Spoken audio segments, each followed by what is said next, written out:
Samuel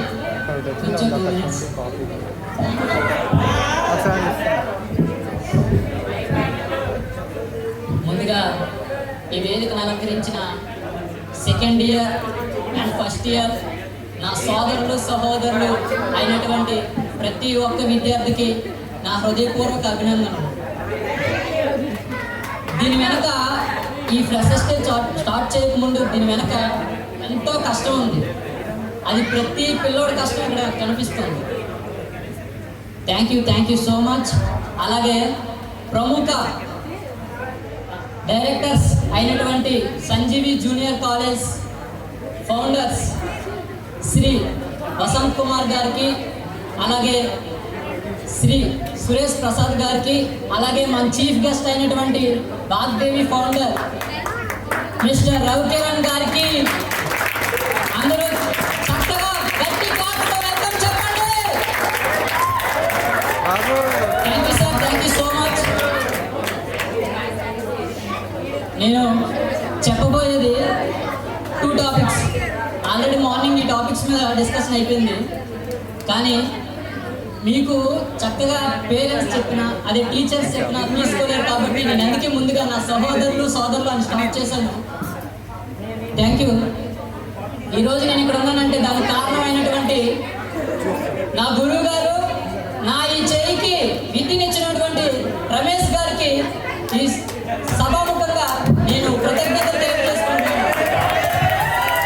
అలాగే నాకన్నా చిన్నవాళ్ళు అయినటువంటి నా స్టూడెంట్స్, ఎందుకు ఈ స్టూడెంట్స్ అని మెన్షన్ చేస్తానంటే ముందు మీకు అర్థమవుతుంది. ప్రీతం, పూర్ణకి నేను ఎప్పుడు రుణపడి ఉంటాను. ఈరోజు నేను ఇక్కడ ఉన్నానంటే దానికి కారణం నా స్టూడెంట్స్ కూడా ఇద్దరు. ఎందుకు ఈ స్టూడెంట్స్ అని చెప్తున్నానంటే ఎప్పుడు నేను జీరో నుంచే స్టార్ట్ అయ్యాను. ఎంతో కొంత లెవెల్లో నేను ఇప్పుడు మీ అందరికీ చెప్తున్నాను అనేసి అంటే నేను ఏదో పెద్ద హీరోని కాదు, నేను ఏదో పెద్ద సాధించాలని నేను చెప్పట్లేదు. సరే, ముందుగా ఓకే స్టార్ట్ చేసేస్తున్నాను. మీరు ఏదైతే అనుకుంటున్నారో సంజీవి జూనియర్ కాలేజ్ అని మీరు ఏదైతే అనుకుంటున్నారో దాన్ని మీ మైండ్లో తీసేయండి.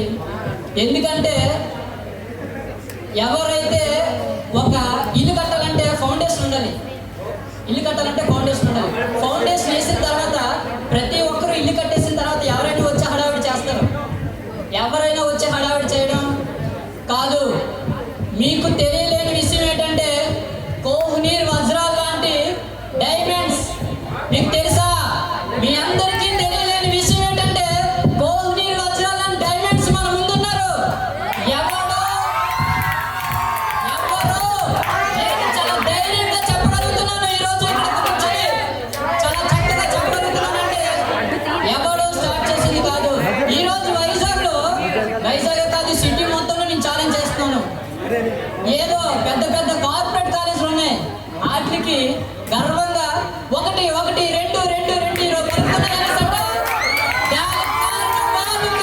మీకు తెలియని నిజం చాలా ఉంది వెనక. దానికి కారణమైనటువంటి నేను అందుకే ఫౌండేషన్ ఇచ్చిందే అంత పెద్ద కాలేజీ ఈరోజు గర్వంగా చెప్తున్నానంటే ఆ గర్వాన్ని ఇచ్చిందే మీకు తెలిసినటువంటి మన వసంత్ కుమార్ సార్, అలాగే మన సురేష్ ప్రసాద్ సార్.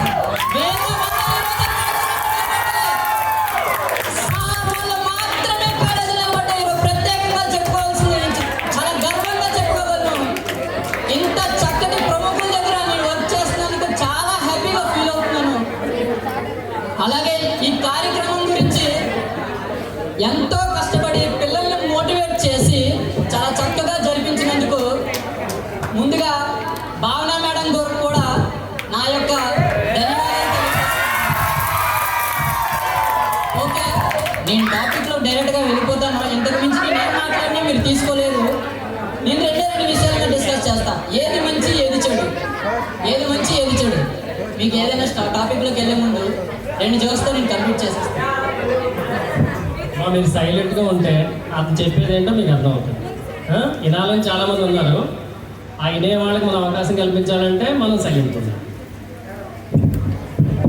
ఓకే, విద్య ఎంత ముఖ్యమో మీ అందరికీ ఈరోజు నేను చెప్పదలుచుకుంటున్నాను.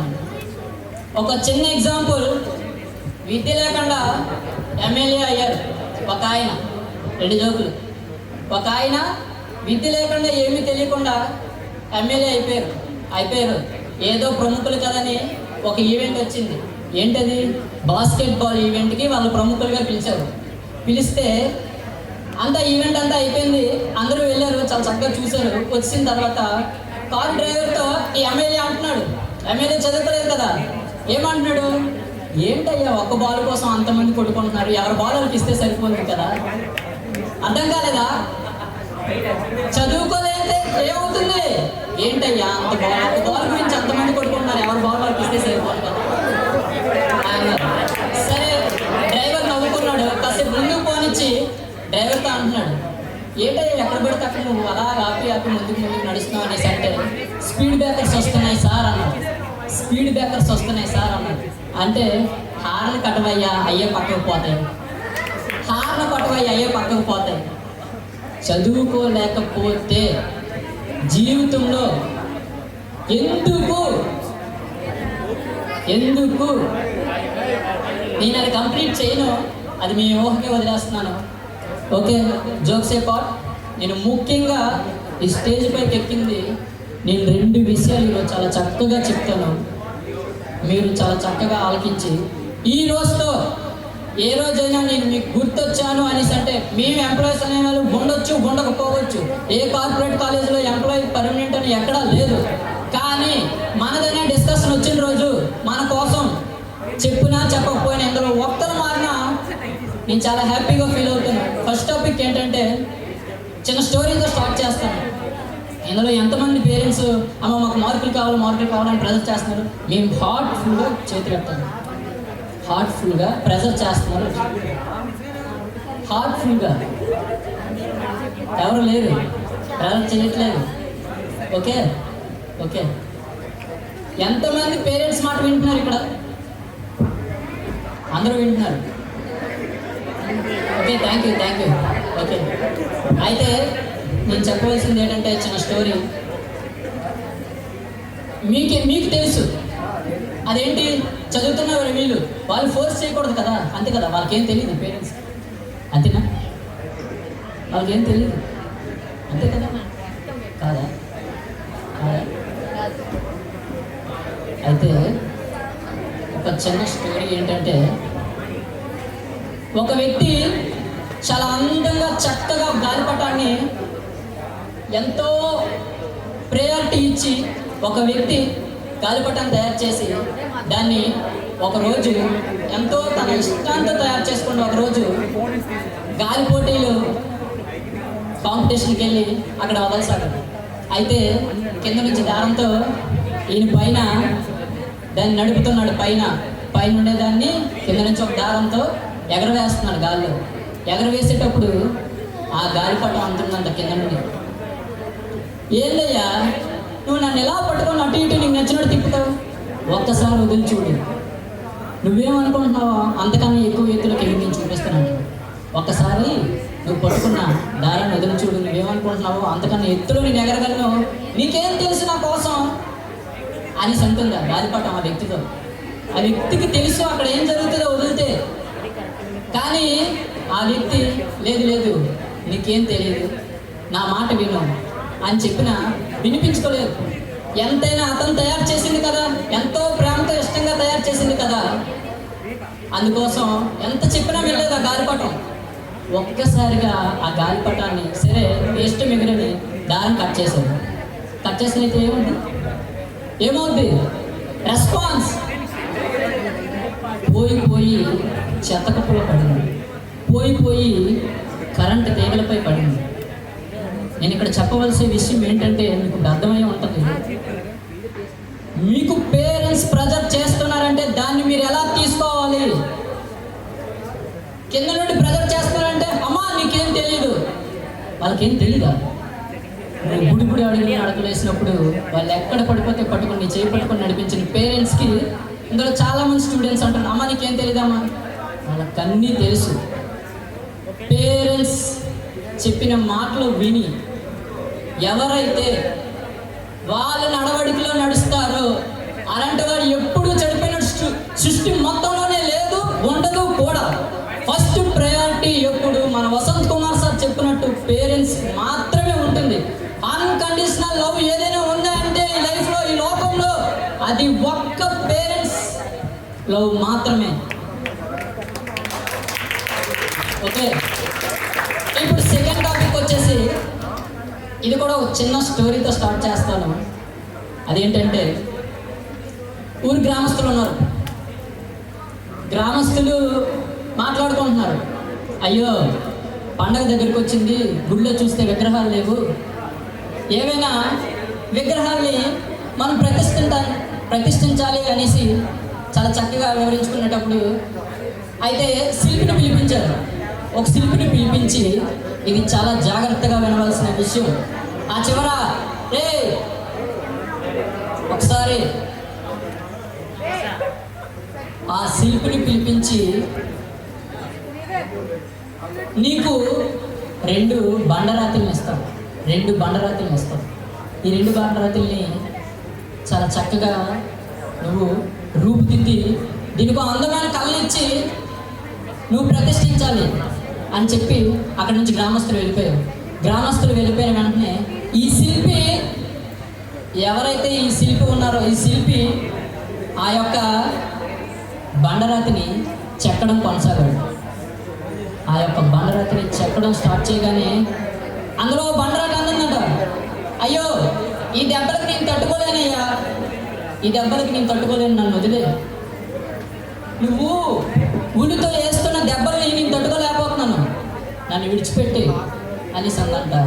అన్నీ లేదు, ఓర్చుకో, సహించు, ఓర్పుతో నేను చెక్కే యొక్క ఈ ఏవైతే దెబ్బలు ఉన్నాయో అవి తట్టుకో, నిన్ను ఒక అందంగా తయారు చేస్తానని చెప్పిన ఆ బండరాతి సహించలేదు. కనీసం కూడా సహించకపోయేసరికి ఆయనకి చిరాకు వచ్చి, ఓకే అని ఆ పక్క బండరాయిని దాన్ని పక్కన పెట్టి ఇంకో బండరాయిని చెక్కుతుంటే చాలా ఓర్పుతో సహనంతో ఉండి చాలా చక్కగా ఒక విగ్రహాన్ని తయారు చేసి దాన్ని గ్రామస్తుల సమక్షంలో గుడిలో ప్రతిష్ఠించారు. ఓకే, గుడిలో ప్రతిష్ఠించిన తర్వాత గుడికి పూజా కార్యక్రమాలు స్టార్ట్ అయ్యాయి. 2 బండరాతుల్లో ఓ బండరాయి గుడిలో దైవం కింద కొలవబడుతుంది. అందరి దృష్టిలో ఒక శిల దైవం కింద కొలబడుతుంది. 2వ బండరాయి ఏదైతే నువ్వు నన్ను కొట్టొద్దు, చెక్కొద్దు అని సహనం లేక, సహించలేక నాకు ఓపిక అయిపోయిందని చెప్పింది, అదే బండరాతి పైన వచ్చిన గ్రామస్తులు కొబ్బరికాయలు కొడుతున్నారు. అర్థమైందా?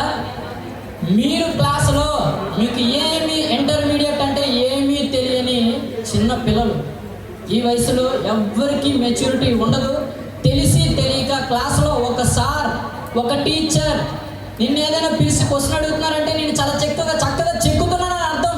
ఆ బండరాతిని చెక్కినట్టు నేను చాలా చెక్కి గుడిలో ప్రతిష్ఠించాలనుకుంటున్నారు. కానీ మీరు తీసుకునే విధానం ఎలా ఉండాలి అనేసి అంటే చాలా చక్కగా పాజిటివ్ థింకింగ్తో తీసుకోవాలి దాన్ని. క్లాసులో ప్రతి టీచర్ ఎవరికి మీ మీద ఎలాంటి కోపం ఉండదు. ప్రతి టీచర్ మిమ్మల్ని చక్కగా రూపుదిద్దుకొని ఒక మంచి పొజిషన్లో ఉంచాలనే చూస్తూ ప్రతి ఒక్కరు అలానే చూస్తారు. అలాంటప్పుడు మీరు అది తీసుకునే విధానంలో ఉంటుంది. ఒకటి పేరెంట్స్, నేను చెప్పిన ఉదాహరణ, వాళ్ళని పక్కన పెడితే మీకు లైఫ్ లేదు. 2 గురువు, విద్యను అభ్యసించిన గురువు ఏమీ ఆశించదు. ఈరోజు కూడా నేను చెప్తున్నాను, ఏమీ ఆశించకుండా ఇక్కడ ఒక్కరు కనీసం ఈ 2 టాపిక్స్లో ఒక్కరు రేపు మార్నింగ్ లేచిన వెంటనే, ఎల్లుండైనా, ఎప్పటికీ 2 టాపిక్స్ మీరు గుర్తుపెట్టుకొని మీ లైఫ్లో జరగబోయే ముందుకి నేను ఇప్పుడు ఏవో నా వరకు నాకేమొచ్చి నేను చెప్పగలిగాను. దయచేసి గురువులు క్లాసులో ఏమైనా అంటే ఫీల్ అయిపోవద్దు. దేనికి ఫీల్ అయిపోవాలి? మనం ఏం సాధించాం? ఏం సాధించలేదు. మనం కూడా ఇప్పుడు బండరాతిలో, నేను ఒక బండరాతిని అనుకోండి, క్లాస్లో కూర్చోండి, మిమ్మల్ని సార్ పిలిచి క్వశ్చన్ అడిగారంటే నేను చాలా చక్కగా రూపుదిద్ది గుడిలో ప్రతిష్ఠించాలనుకుంటున్నాను. దానికి మీరు చాలా చక్కగా రెస్పాన్స్ అవ్వాలి. అంతేగాని మీరు ఏదో హీరోలాగా, ఏదో సాధించేసిన వాళ్ళగా హడావిడి చేయకూడదు. ఎప్పుడు హడావిడి చేయకూడదు. మీరు ఎప్పుడైతే విత్ డిసిప్లిన్తో ఉన్నారో, ఎవడు నారాయణ, ఎవడు శ్రీ చైతన్య, సంజీవి, ఎవడైనా నీ వల్ల కాదు అనేసి అంటే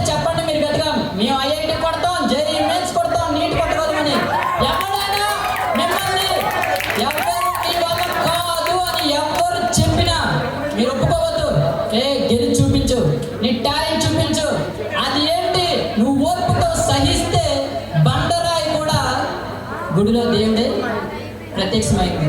నువ్వు కూడా రేపు పొద్దున్న చాలా చక్కటి మార్గంలో నడుచుకుంటావు. With discipline. మార్క్స్ రావట్లేదు, ర్యాంకులు రావట్లేదు అనేది ఒకప్పుడు మీ కళ్ళ ముందే మీకు తెలియదు. ఒకప్పుడు సార్స్ వాటికి పేరు ప్రత్యేకత తెచ్చింది ఎవరో తెలుసు, మీ అందరికీ తెలియదేమో. సార్స్ అట్లా పునాది వేసింది సార్స్. ఈరోజు హడావిడి చేస్తున్నారు అందరూ. ఈరోజు అందరూ హడావిడి చేస్తారు. ఇల్లు కట్టేసిన తర్వాత ఎవరైనా వచ్చేస్తారు కదా. అదే నేను ఫస్ట్ చెప్పిన ఎగ్జాంపుల్. ఇప్పుడు కూడా అదే చెప్తున్నాను. వజ్రాల్ లాంటి, కోహ్లీ డైమండ్స్ లాంటి పిల్లర్స్ వసంత్ కుమార్ సార్, అలాగే సురేష్ ప్రసాద్ సార్ ఉన్నారు. మీరు వాళ్ళ నుంచి ఎలా వినియోగించుకోవాలో అలా వినియోగించుకుంటే కంపల్సరిగా నేను చెప్తున్నా, నేను ఉన్నా లేకపోయినా చెప్తున్నా, కంపల్సరిగా ఏదో ఒక రోజు మీరు అంటారు, ఆ రోజు ఆ 2 టాపిక్స్ లైఫ్లో నాకు చాలా ఉపయోగపడ్డాయి. ఆ 2 టాపిక్స్ 2 చెప్పాను. మీరు మీ మైండ్లో ఈరోజు పెట్టేసుకోండి. 1 పేరెంట్స్, 2 టీచర్స్. వాళ్ళ తర్వాతే లైఫ్లో ఎవరైనా. వాళ్ళకి ఎలాంటి స్వార్థం ఉండదు. Thank you so much.